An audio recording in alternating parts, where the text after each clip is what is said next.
Bien, acá estamos. En esta parte de la conferencia van a ver que hay unos pequeños bloques de videitos de esta película Cuéntame tu vida. El audio lo van a tener perfecto. La imagen a veces, como estamos transmitiendo por internet, llega con delay, pero van a disfrutar el audio perfectamente. Así que vamos a ver, Vivina, si sale bien proyectar.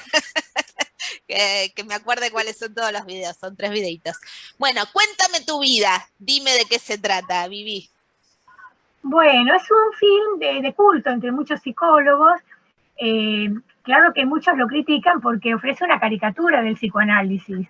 Vi que Fernando Peña, especialista en cine, cuestionaba, dice, parece como que el psicoanálisis no se sabía bien cómo practicarlo. No, no era que no se supiera cómo aplicarlo, ya había bastante experiencia en psicoanálisis, pero esta caricatura fue hecha a propósito, ¿no? Ahora, el asunto es que casi nadie yo me lo pregunté, y es lo que les invito a ustedes a que se pregunten, ¿quién habrá sido el autor de esa caricatura? Toda caricatura expresa una crítica. Entonces, ¿tendrá que ver algo el movimiento culturalista? Siguiente, por favor.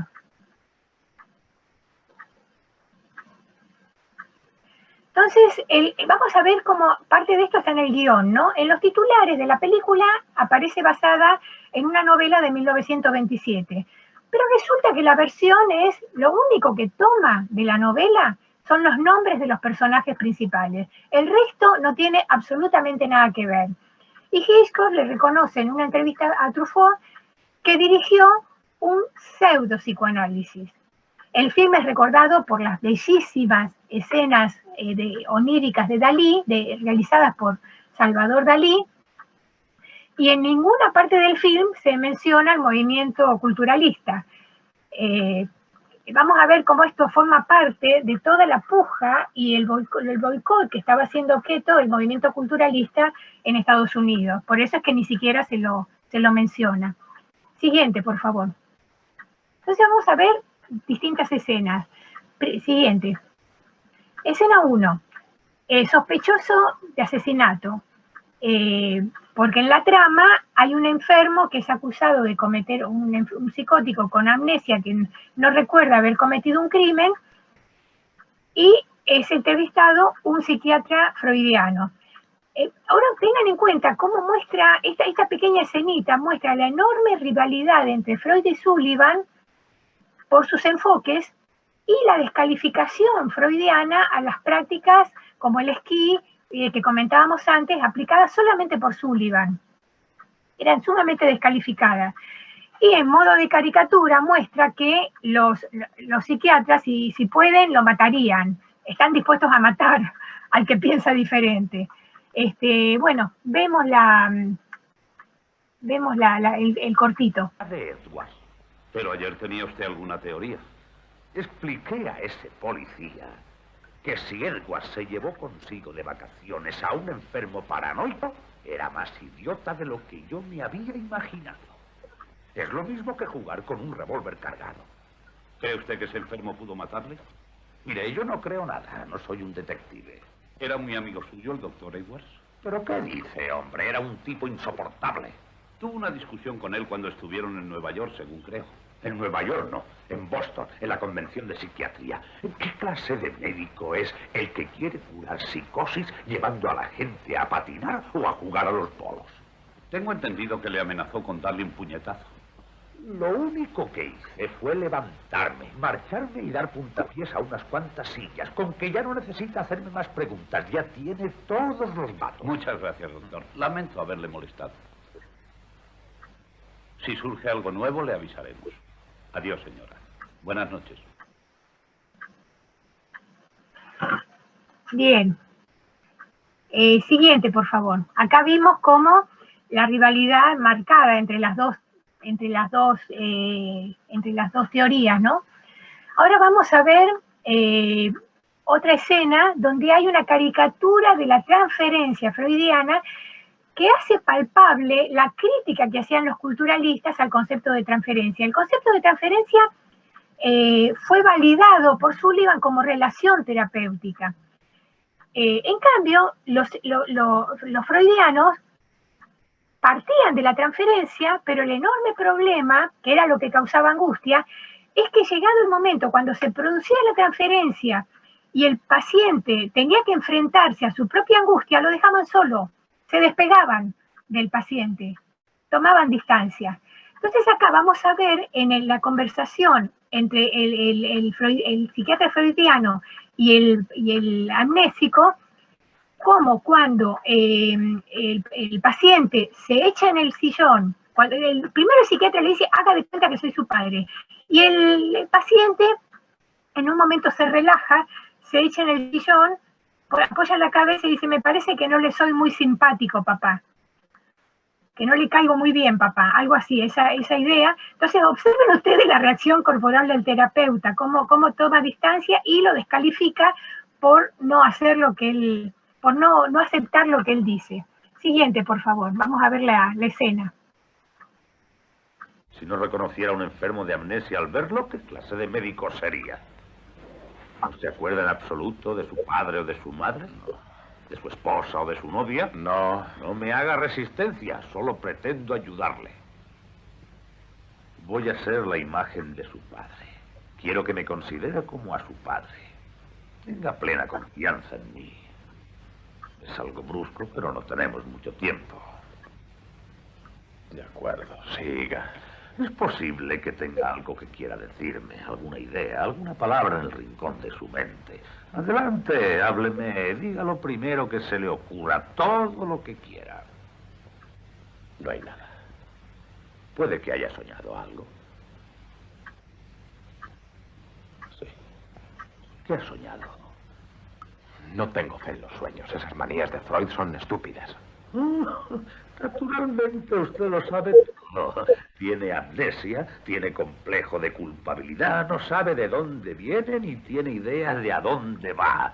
Pero Freud es un tonto, eso sí que lo sabe. No está mal, ¿eh? No le soy simpático, papá. ¿Quiere que intente ayudarle o no quiere? Perdone, doctor. Le explicaré algo sobre los sueños para que no los considere tonterías. El secreto de quién es y de lo que le ha hecho huir de sí mismo. Todos estos secretos están encerrados en su cerebro, pero usted no quiere afrontarlos. Con mucha frecuencia el ser humano no quiere conocer la verdad sobre sí mismo porque cree que le va a hacer daño. Entonces se hace todavía más daño intentando olvidar. ¿Me sigue usted? Sí. ¿Cómo te encuentras? El café. Fatal.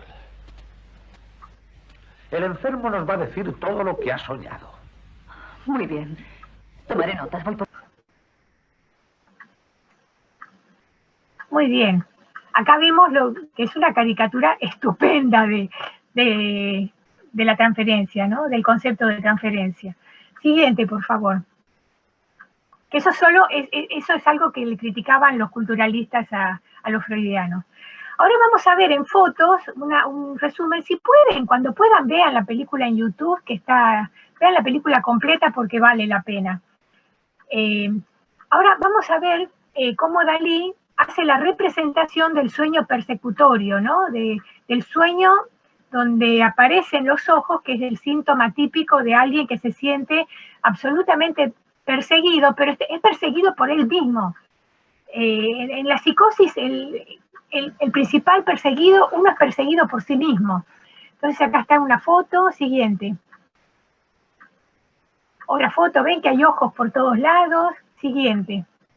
El intento, el esfuerzo de querer cortar y terminar con esa vigilancia, con esa persecución.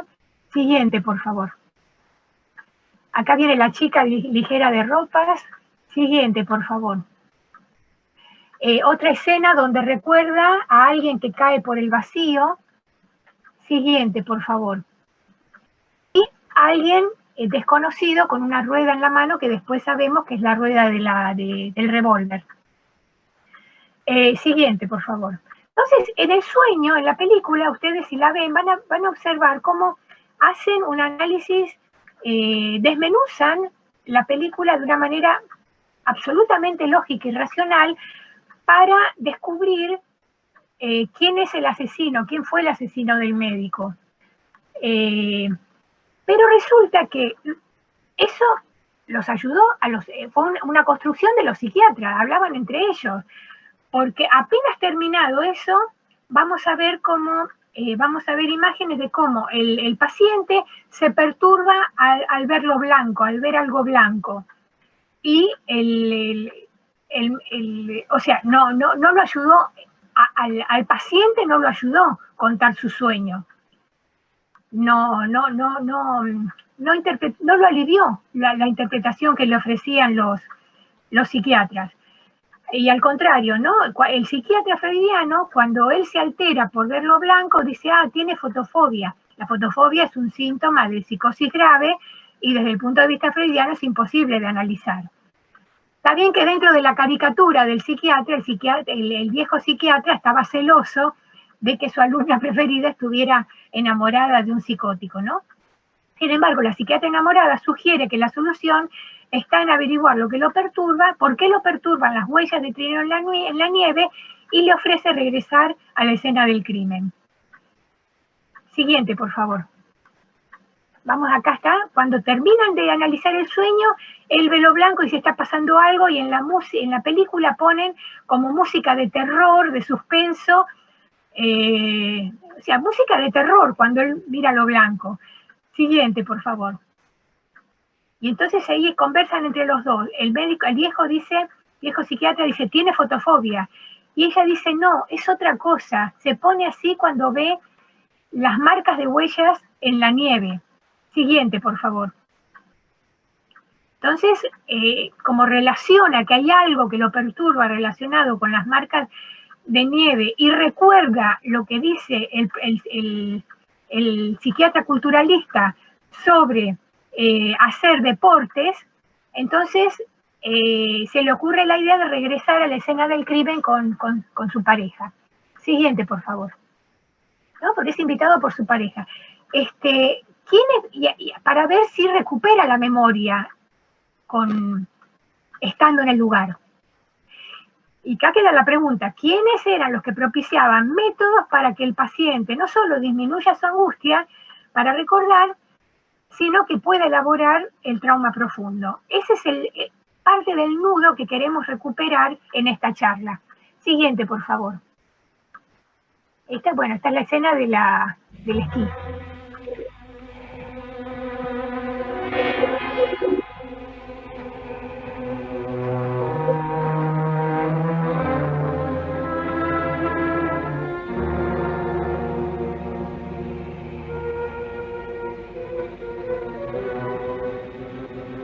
Póntelos.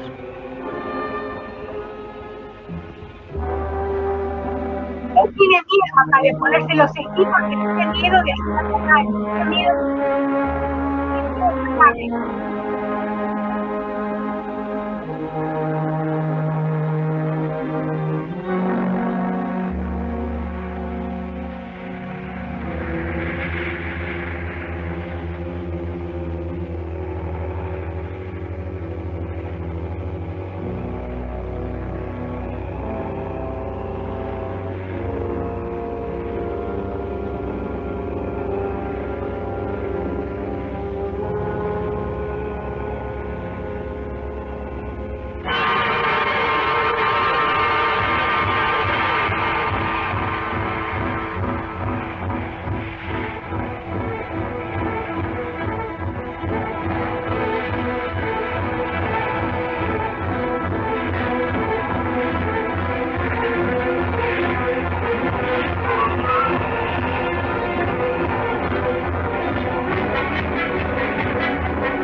Algo que ocurrió en mi infancia. Ya me acuerdo. Yo maté a mi hermano.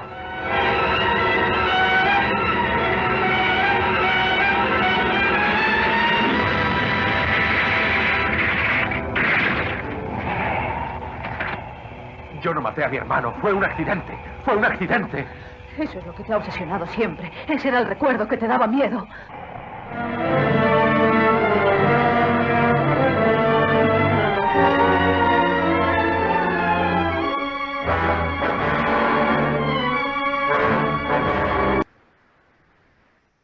Bueno, vamos a pasar a la siguiente. Acá se ve cómo lo que lo hace recordar es algo que experimenta desde el cuerpo. El recordar posiciones, movimientos similares a los que quedaron anclados al momento de tener el accidente con el hermano.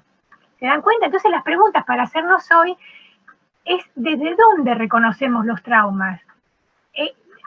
¿Los recordamos a fuerza? Porque esa otra de las cosas que está caricaturizado en la película es que los terapeutas le dicen, trata de recordar. Y el problema no es las ganas de recordar, sino que realmente hay algo que no puede recordar el enfermo.